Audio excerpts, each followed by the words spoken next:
Alle sammen og velkommen til endnu en video her på min kanal. Og i dag der vil jeg gerne spille min første vise, min første rank i Rank Zero build. Så som I kan se er jeg oppe i toppen ved Ranked Zero build. Everybody er last up. Så vil jeg gerne vise jer og så vil jeg gerne se med jer hvad rank jeg kan komme op i og blive. Og så I også kan få lov til at se det. Så husk at like og subscribe. Tryk på klokken. Det gør mig rigtig glad. Jeg prøver at ramme 500 subscribers inden 2024. Vi kunne godt lave 209 subscribers på et år. Og jeg vil virkelig gerne takke jer for alle dem, der har subscribet. Og så husk at være med i næste video, hvor jeg giver shoutout. Så hvis I gerne vil have et shoutout, så husk at like og subscribe. Det er ikke noget der.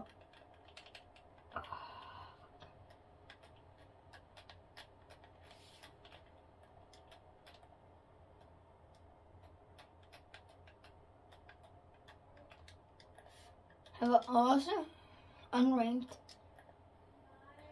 Så jeg har sådan pretty much more bots lige nu. Ja, sådan set. Så hvis den her boss ikke lige gider at stoppe med at skyde på mig, så skyder jeg bare tilbage på den. De burde skade på bossen. Det er 80 skade. Og så kaster jeg lige min sidste porterbunker.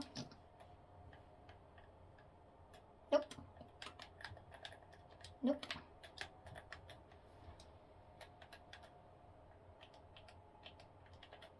Bare hold hende inde i den her boks. Og så bare blive ved med at sådan, bare lige spamme hende, og så har vi allerede cracket hende igen, ikke? Og så kommer der en lille bot her. Ja, tak fordi du fik mig til at flyve.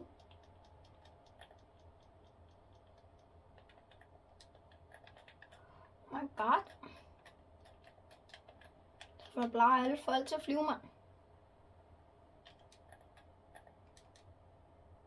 Så kommer vi lige herop og løber. Bare lige ramme nogle headshot den her. Og så bare blive ved med at spraye hende. Og så burde hun være død nu her. Og så er det det, man hedder. Så er det der hedder løbe.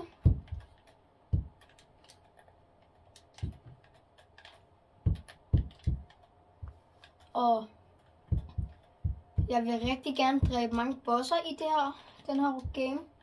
Fordi man får nemlig de der 10 plus 10 af de der rank points ved at dræbe bosser. Så på den måde kan vi få ret højt rank, hvis jeg dræber mange bosser. Så jeg tænker, vi løber hen til Gland Glacier efter. Så vi kan få dræbt Montague. Og man kan ikke bygge. Så er det bare lige at lide skud. Bum. Jeg gider ikke have med mindre end lille. Har der en vi fik i dem. Hvorfor er der et lortesigtekon på dem begge to, og så får jeg selvfølgelig en til sniper. Og en til sniper igen! Og den infos. Okay.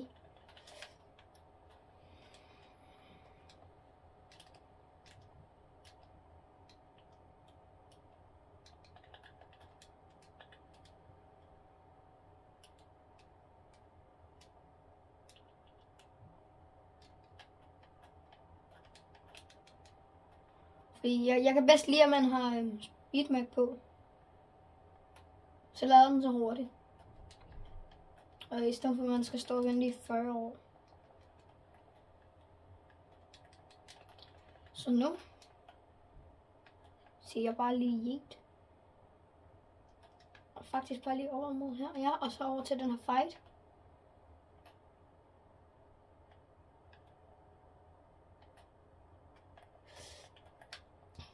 Indbland mig, så vi kan få nogle flere rank points. Så vi forhåbentlig kan få en god rank.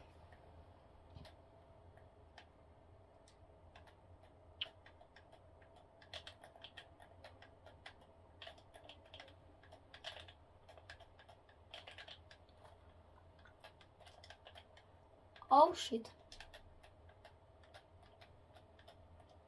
Spiller man duos eller hvad, man?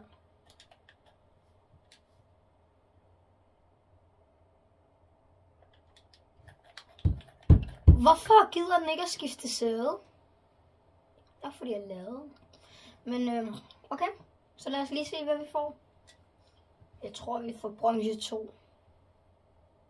Ja, vi får bronze 2, 95%. Og vi bronze 3. Okay, men jeg tænker bare lige vi hopper ind i et Battle Royale rank game mode. Så burde vi snart være inde. Det var vi sgu også sammen også. Og i Battle Royale er jeg i guld 3,18%. Gold free. Og jeg kan godt lide at lande heroppe ved Reckless Railway. Fordi der er en quest, som er ret svær at klare. Med at man skal finde en motorcykel. Så skal man have 150.000 af de der point, man kan få på motorcyklen. Og den metode, jeg gør, det er, så venter jeg til Loot Island kommer. Så jeg kan få den, så kan jeg bruge den riften fra det, så jeg kan lave backflips og frontflips og sådan noget. Men det er mærkeligt, at der ikke er en motorcykel den her gang. Der plejer ellers altid at være en motorcykel her.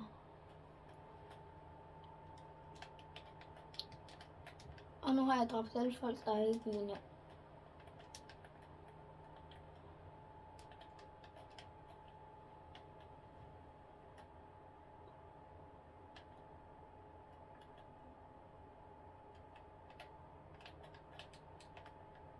Så vil I have noget?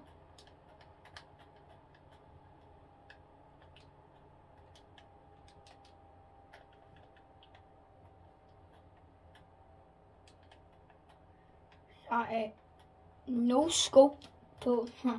Så det er et no scope.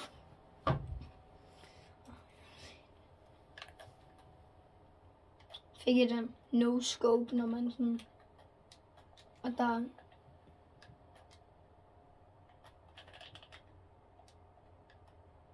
nu var sgu guld 3 du. Og han har et guld shotgun. Måske er den her okay god close range. Så man kan bruge den som shotgun.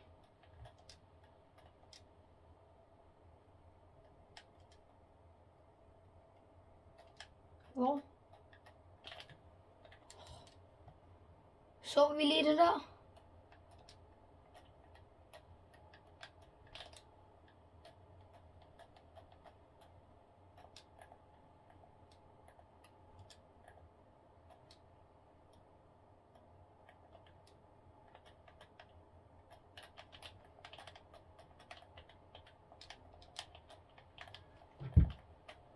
Hvor i LF?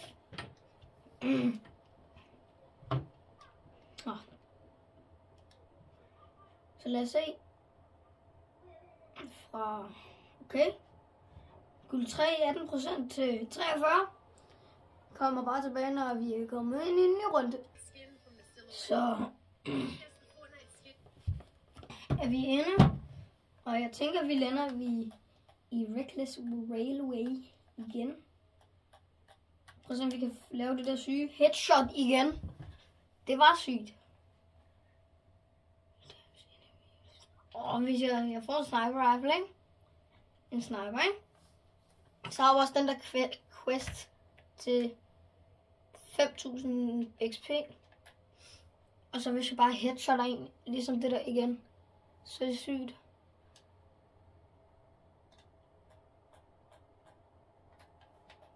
Nå.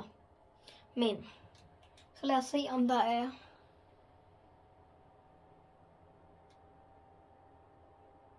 de der tre.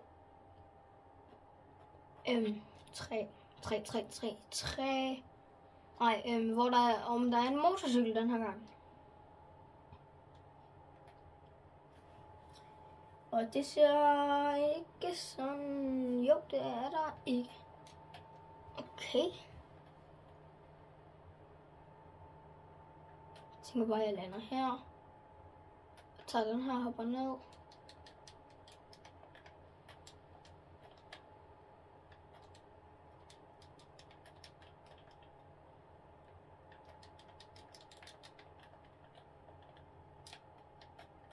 Og jeg tror allerede, der er en, der går derned.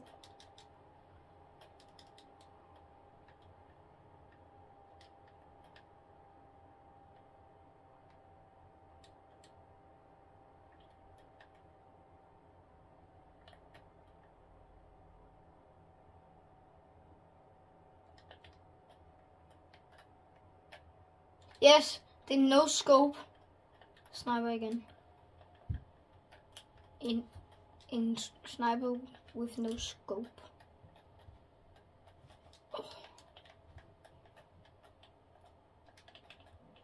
Nu er der også en kiste hernede.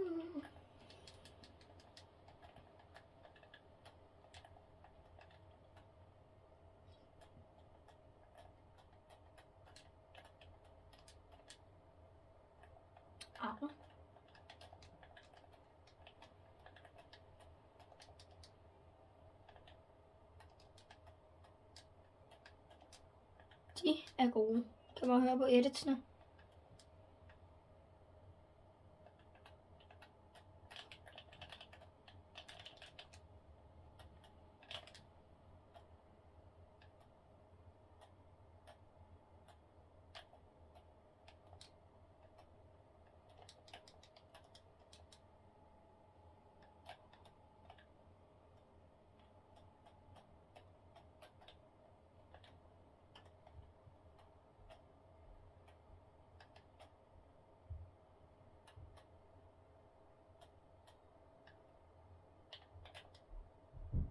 Okay.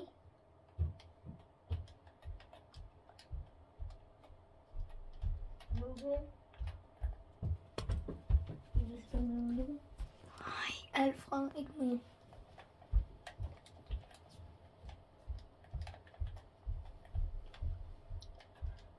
Undskyld for det, men...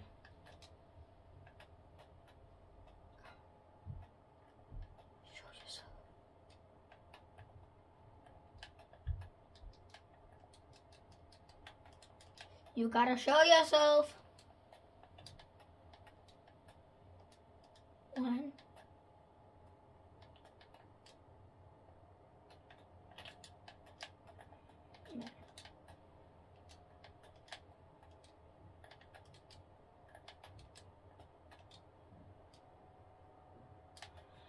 Jeg ved ikke lige, hvorfor jeg hoppede ned der og mistede noget skade. Men jeg kan i hvert fald få mit liv over.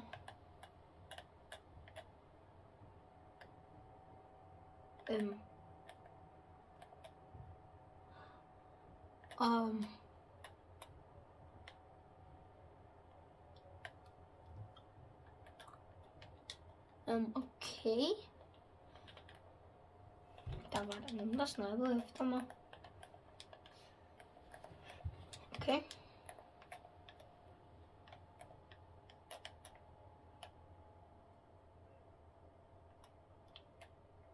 Må man tage en af dem her? Står på et eller andet sprog.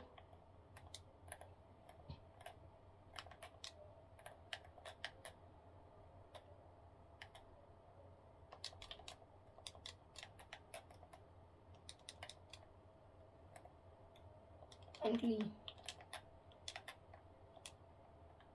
Ja.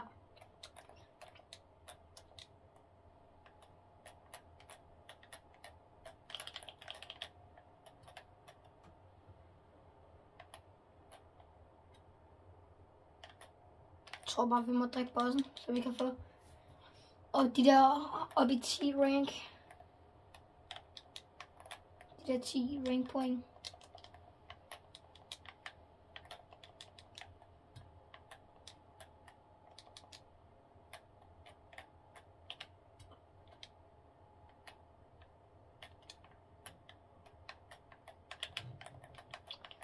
Og jeg kan kramme. Nope. Jeg kan kramme.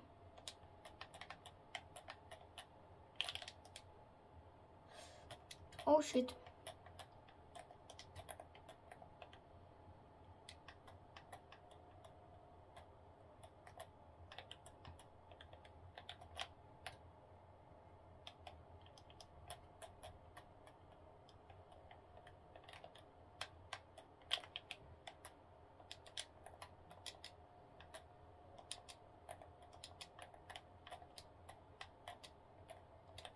Du skal bare lige dø her.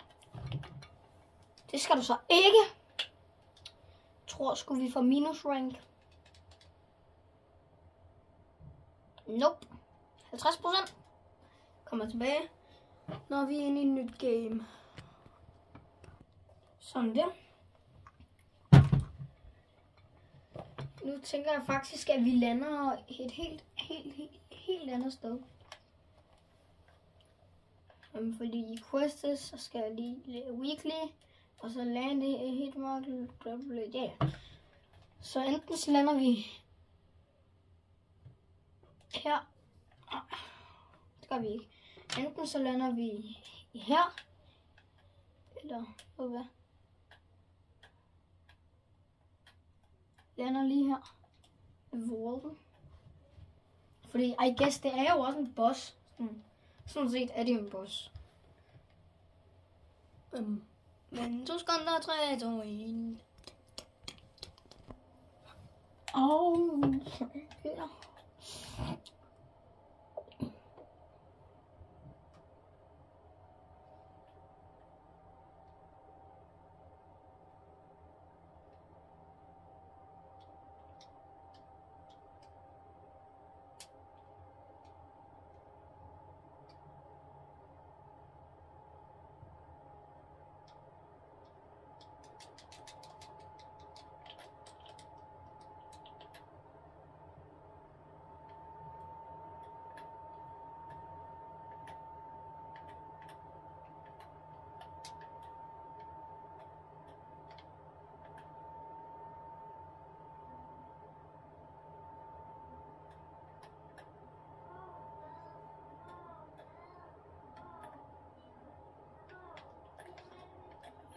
Yes.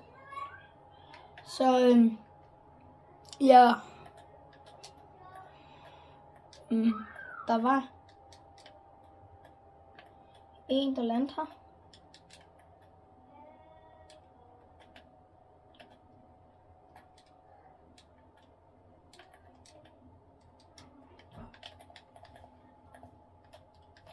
Tak for dit kikkerhold om din pump. Nej, ikke en pump. Den her gang, men okay. Shotgun, pump, det samme.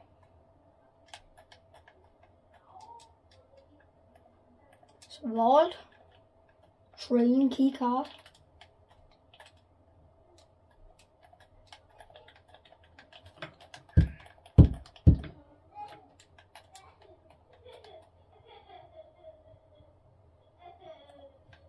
Hjælp mig. Jeg er alt for god til det her spil. Det er ulovligt.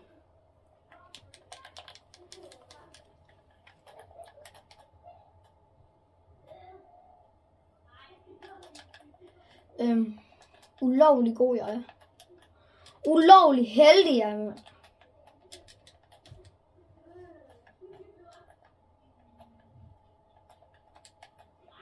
Ulovlig jeg er god.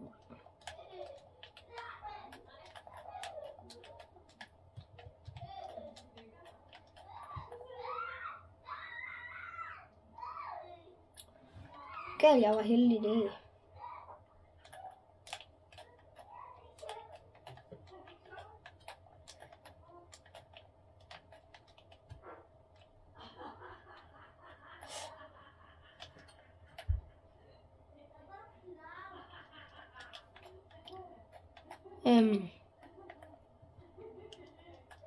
Så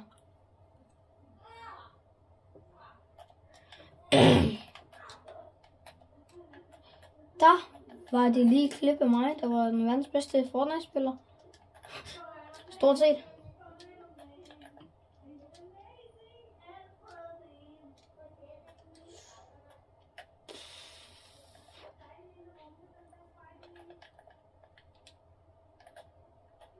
Jeg tænker bare, vi går over til... Tager vi en bil, og så går vi over til Levi's her.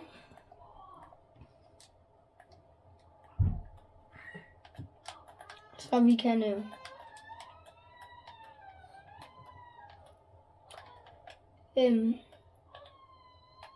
nakke bossen, og hvis der er ham der er noget at nakke den, før vi er kommet derhen, som han ikke har, fordi bossen er stadig i live, og vi flyver bare herind. Hvordan ramte du det der skud?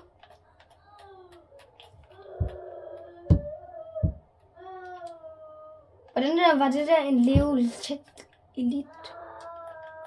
Du er galt med god, mand.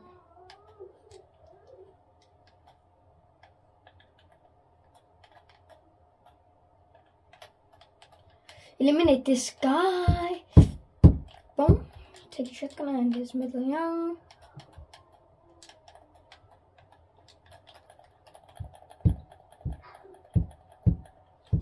I guess vi får stadig de der 10 rank point for at dræbe bossen. Så skal vi se, hvad vi får.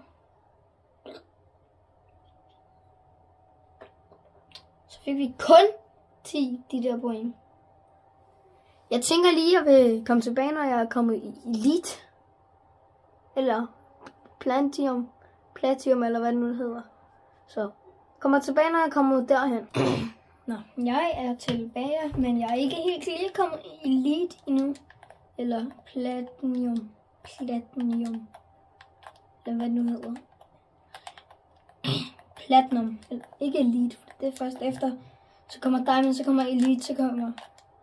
Okay, først og fremmest, så er der Bronze. Der kan du se Bronze 2, Bronze 3.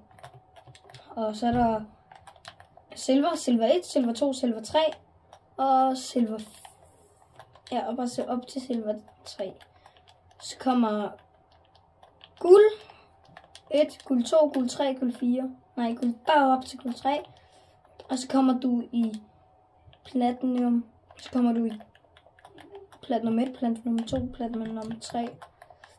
Og så kommer du op i Elite. Nej, så kommer du i Diamond 1, Diamond 2, Diamond 3, Diamond 4.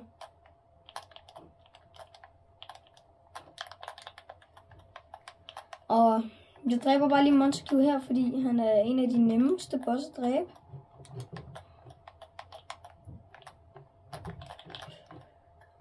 Udover at man lige dør af ham.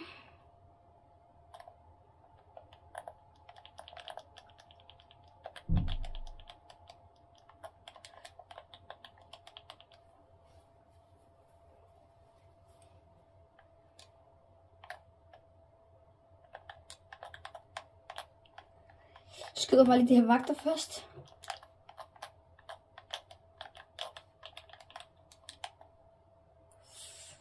Let me get these shotgun skud.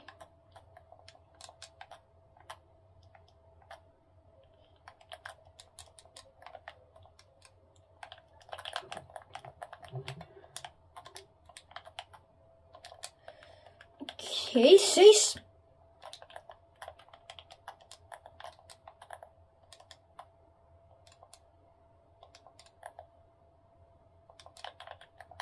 Så nok dog ham her. Han er lige her, mand.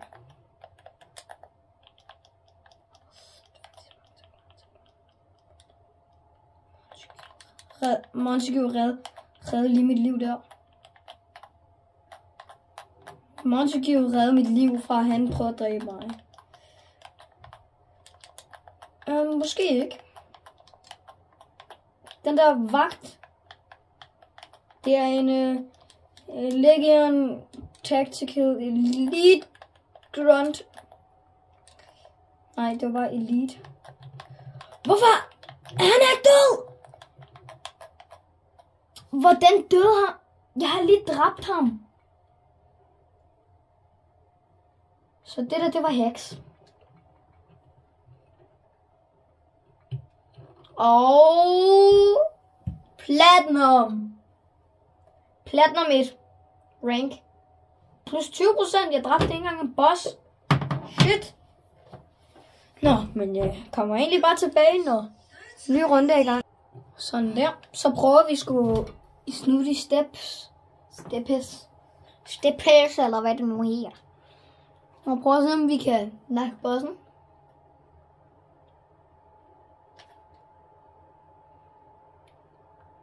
Tror jeg sgu også, det her det bliver sidste runde.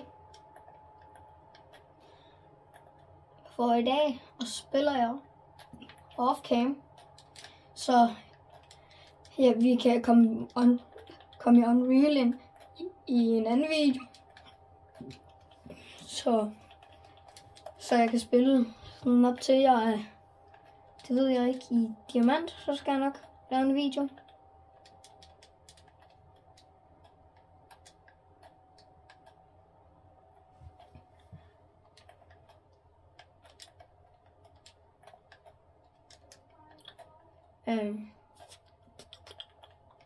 Bare lige nedad her.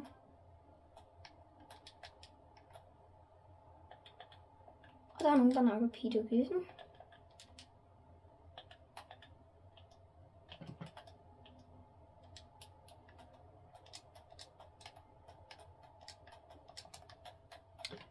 Eller hvad? Og der er et spejl. Det virker bare ikke så godt.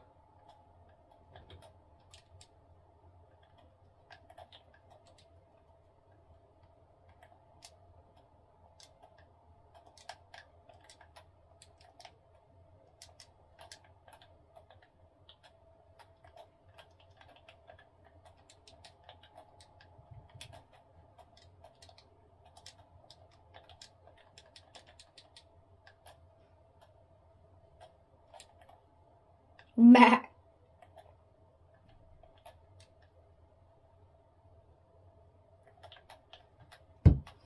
Ej. Du er allerede cracked, Peter Griffin. Cracked Peter Griffin. Burde du hedde fra nu af. Okay, ny navn til Peter Griffin. Cracked Peter Griffin. Fordi han er cracked. Han er cracked i spillet, du.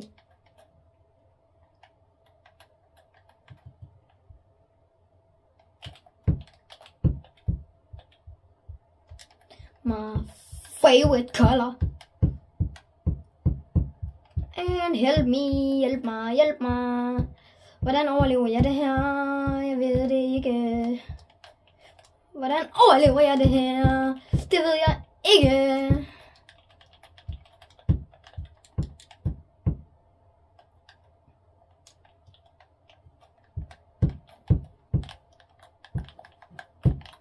Det er mystik!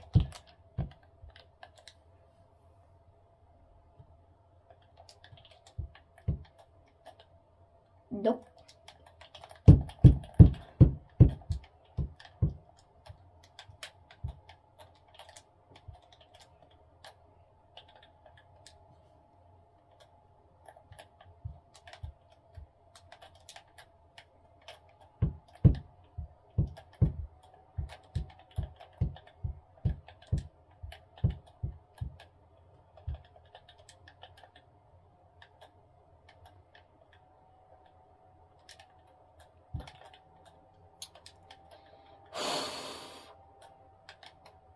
Hvordan overlevede vi? Jeg er i det der. Med 4 HP. Er der nogen, der kan svare på det? Nej. Okay. galt. Jeg troede, jeg ville have været død der. Og hvorfor kan jeg ikke sætte noget der? Det plejer jeg at kunne. Skal vi se, om der er nogen af dem, der har bedre scope eller bedre gravity? Begge to har et bedre scope, altså det samme scope. Bare den samme sniper, præcis det samme. Jeg har ikke brug for den der har jeg heller ikke brug for, den der har jeg heller ikke brug for. Den der har jeg brug for.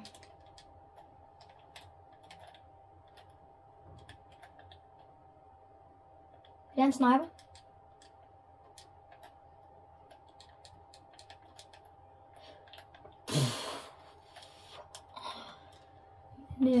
Det her det er nok en af de bedste lootout i.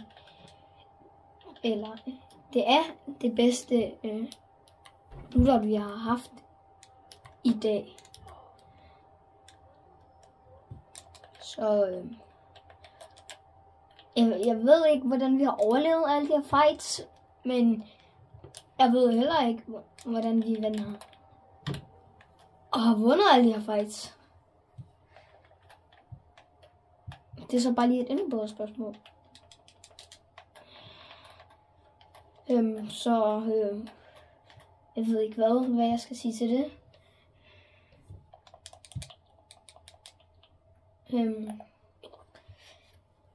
Jeg tror sgu, hvis det her det var Call of Duty, ikke? Så ville det der have været best play. Selvom det kun var 2 kills, så overlever jeg på 4 HP, og så kommer der en bot, som skyder mig fra 40 minutter gange. Og så overlever jeg stadig. Så. Det er det vildeste klip, jeg nogensinde har lavet. Selvom jeg ikke tager klip af det, fordi jeg har ikke plads.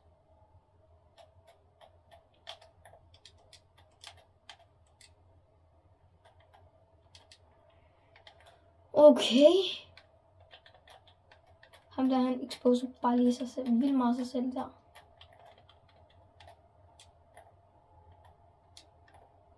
Jeg tænker faktisk, at jeg overvejer at gå efter bossen. Hvis jeg bare lige kan se dem. Okay. Nu laver vi lige et meme. The guy with the red shirt. Honey. The guy with the red shirt. No way. The guy with the red shirt. Nej, vent lige. Nu kommer der sikkert op på mig her.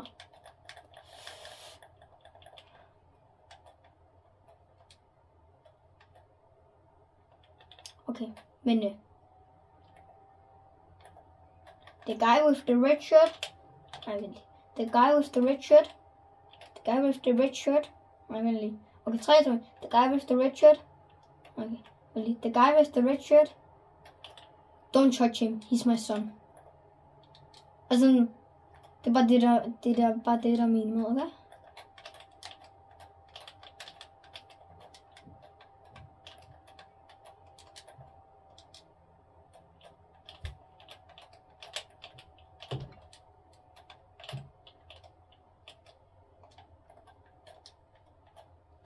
Ja. Mit kid.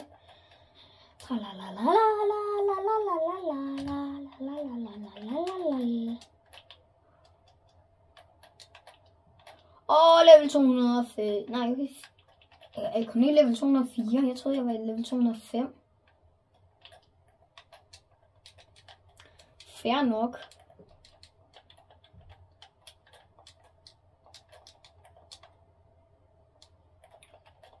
Fair nok. Det er stadig højt level, men jeg troede altså, jeg var i 205. Eller hvad, 244. Og så kom jeg i level 205. Det gjorde jeg så ikke. Jeg er den eneste her lige nu i spillet, som har medaljoner. Udover ham der. Lige nu er jeg i hvert fald den eneste i spillet med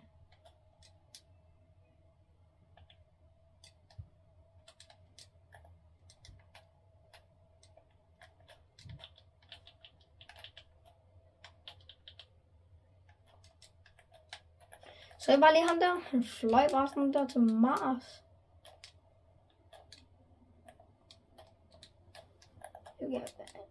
Okay, han er... Jeg kunne godt tænke mig at vide, hvor han er gået hen.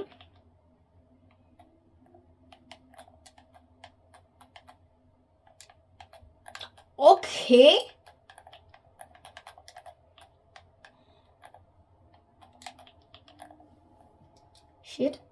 Shit alligevel.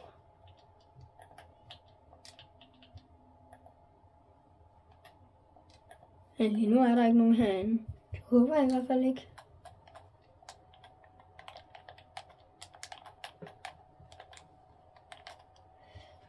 Nu skal jeg lige på WC hurtigt. Så jeg kommer tilbage, når jeg er færdig. Sådan der, så er jeg tilbage. Så skal jeg bare lige over på min plads. Have headset på igen. Og så gør vi. Så lige lidt mere lyd på headsetet. Sådan der.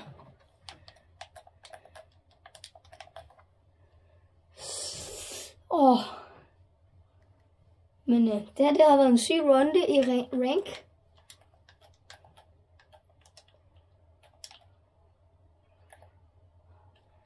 Nu vil jeg ønske, at jeg havde den der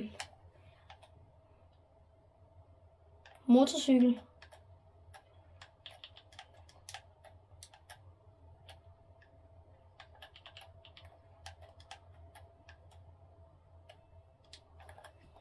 Så kan vi lige heale lidt.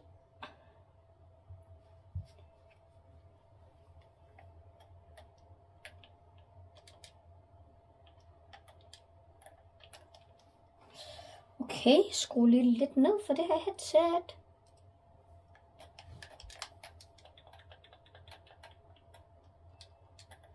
Det er fint.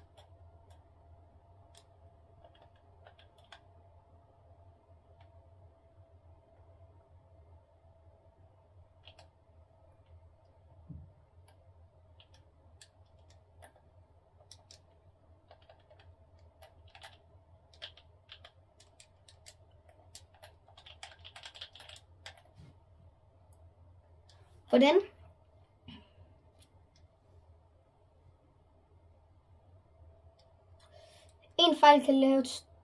En lille fejl kan lave en meget stor fejl.